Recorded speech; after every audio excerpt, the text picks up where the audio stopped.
Hi guys, welcome back to another tutorial video. So in today's video I'll show you how to play Meccha Chameleon with this ultimate beginner's guide. So if you're new to the game and want to understand how everything works, just follow along. First, start by joining a match and learn the two main roles that are hider and a seeker. As a hider, your goal is to blend into the map by painting your character, choosing a smart hiding spot and avoiding detection. When the round starts, use the preparation time to explore the area and find objects that are easy to copy. Next, you can use the paint tool to match your character with the environment. And you need to pay attention to colors, patterns, shadows, and object shapes because a good disguise is more than just matching one color.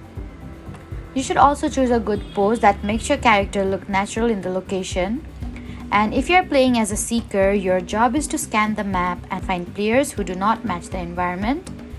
For that, you need to look for unusual shapes, movement, incorrect colors, or objects that look out of place.